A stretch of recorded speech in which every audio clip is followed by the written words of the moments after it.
fiainana miaraka amin'ny Kristy. Izay no amarantsika ny herinandro manasanao mba haritra hatramin'ny farany.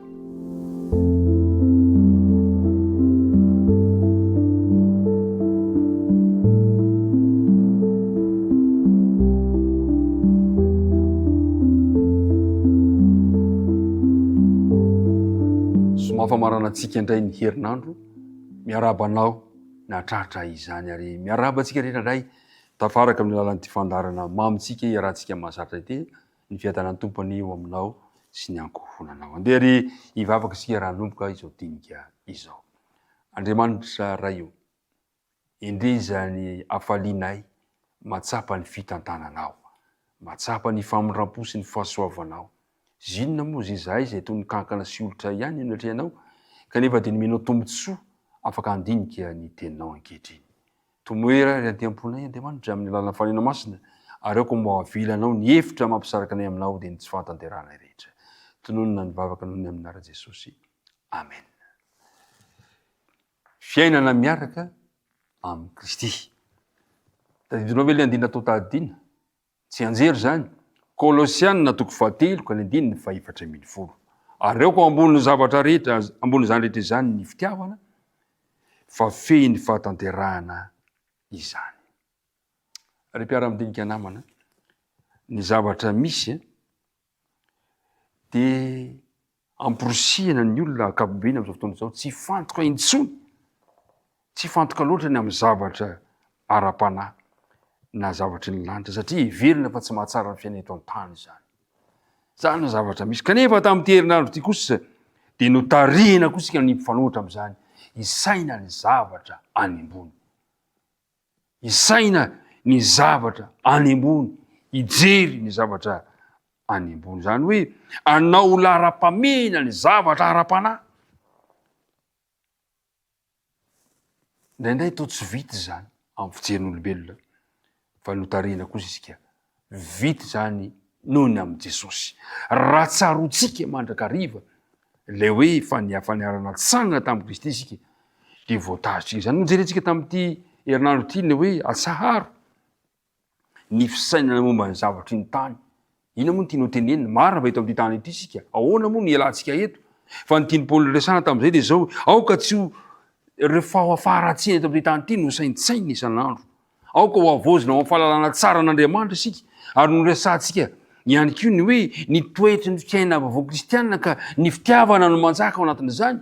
Ary omaly isika dia niresaka tamin'ny hoe raha avelantsika ny toetra ao anatintsika ny tenin'i Kristy dia anana fiaina vaovao ny tsiraray avy. Andrahony ary dia ho fintinitsika izany rehetrarehetra izany. Zao no voalazan'ny Paoly amin'ny Romanina toko 10:10 manao hoe koa amin'izany, satria efa nao hamarina tamin'ny finoana isika, dia aoka isika hanana fihavanana amin'Andriamanitra amin'ny alalan'i Jesosy Kristy tompontsika. Zay le hoe fiainana miaraka amin'ny Kristy. Ry mpiara amindinika namana, rehefa mitarika ny saintsika sy ny fon'ny olona ny fanen'Andriamanitra, dia misy fiainana vaovao misy eo. Ary maly moa isika dia niresaka ny amin'ny hira, dia misy hira vaovao misanatra avy eo amin'ny fiainany. Zany tsy vita izany, fa tsy maintsy avoziny isan'andro ny fanoloran-tena ny tsirairay avy amin'ny Kristy ka hiady amin'ny ratsy. Koa dia tsy maintsy miambina mandrakariva isika, tsy ho azon'ilay fahavalo.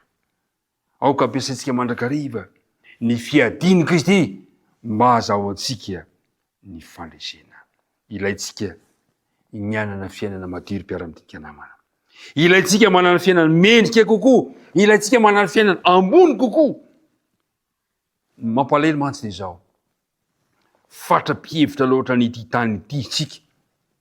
Zay ny zavatra mampalahelo. Fatra-pihevitra loatra ity tany ity isika. Any ka tsy ampy ny fotoana izay mba hiheverantsika ny fanjakan'ny lanitra. Tadio anefa fa i Paoly dia nilaza fa ny fanjakansika dia any an-danitra avy any ny andrasantsika mpamonjy dia Jesosy Kristy. Mpiara amindinika namana, averiny ny mandeha ilay tenin'ny Paoly hoy izy hoe koa raha niarana tsangana tamin'i Kristy ianareo dia katsao ny zavatra any ambony.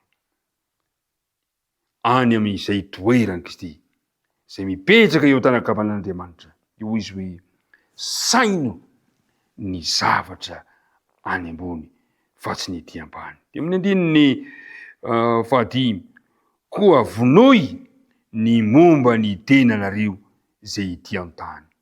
De hoy izy amin'ny andininy fahavalo, fa ankehitriny esory zao rehetra zao de ny fahatezerana, fiafonafonana ny lolopo, fitenenany ratsy. De amin'ny andininy faharoa ambin'ny folo, koa mitafi famindram-po sy fiantrana, famindram-panahy fanetretena, falemem-panahy fandefirana. De ny andininy fahaefatra ambin'ny folo, ary aoko ao amboniny zany rehetra izany ny fitiavana, fa feny fahatanterahana izany. Ny faniriako indrindra mpiara-midinika namana, de ny mba hahatonga atsika rehetra, ny hahatonga anao mba hanana fiainana miaraka amin'ny Kristy. Ombanao mandrakariva Andriamanitra, misaotra anao tamin'ny fiarahana nalitra zay herinandro zay. Manasa anao raha sitrapon'Andriamanitra anaraka indray ny herinandro vaovao isika, apetraka antsika betan-tanany ny tontolo androntsika androany. De ary hiaraka hivavaka isika. Andriamanitra ray be fitiavanao, indreza ny hafalianay niaraka taminao, niaraka nandinika ny teninao zay mitondra fiainana ho anay. Ampio izay amin'ny alalan'ny fanenao masina mba ho raisinay am-po ary hivelomanay asehonay amin'ny fiainanay izany fiarahana aminao izany. Satria efa niara-natsangana taminao zahay, efa olom-baovao aminao zahay, ka ho tokony ho tafianay ilay toetra vaovao zay efa nampitafianao anay teo amin'ny ranon'ny batisa. De mitahiny tsirairay avy, mitahiny reto mpiara-midinika rehetrarehetra reto, mitahiny fiainany, mitahiny fahasalamana, aoka zay mahakasika anay rehetra mba eo ambany fitsirinao sy ambany fitahianao. De apetraka ampianan-tananao ary ny tontolo andro androany. Ny vavaka tononona sy angatahana amin'ny anaran'i Jesosy. Amen.